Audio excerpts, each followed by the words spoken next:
qu'est-ce que vous inspire aussi le fait que des juifs, on va les citer, hein, comme Gilles William Goldnadel, même Clément Veil-Rénal, ou Sarah Knafo, conseillère numéro 1, Oui.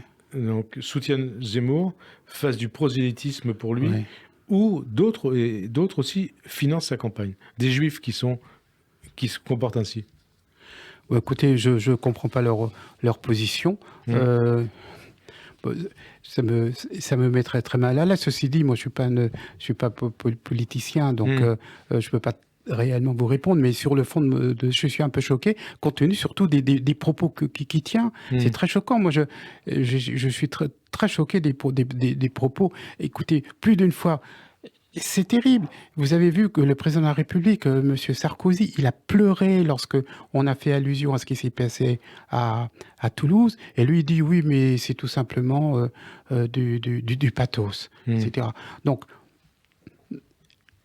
pas une seule fois, il a un peu il pense à la souffrance des gens. Je suis désolé, et des décisions qui sont prises. C'est pas rationnel. On n'est pas, quand on prend la décision de l'enterrement, on n'est pas dans un café parisien en train de discuter. Hein. On est sous l'effet. En plus, hein. Oui, en plus, mais on est sous l'effet. Donc l'effet, la décision a été prise extrêmement.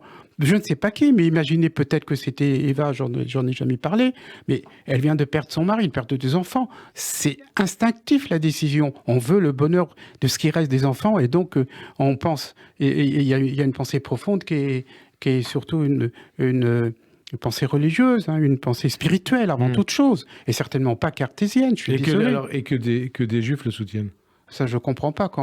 Je comprends pas qu'on puisse soutenir au moins dans ces propos-là, dans son attitude, dans cette attitude. Écoutez, il peut tout de même revenir une fois sur le propos qui. Vous lui demandez ça ? C'est humain. Oui. Excusez-vous.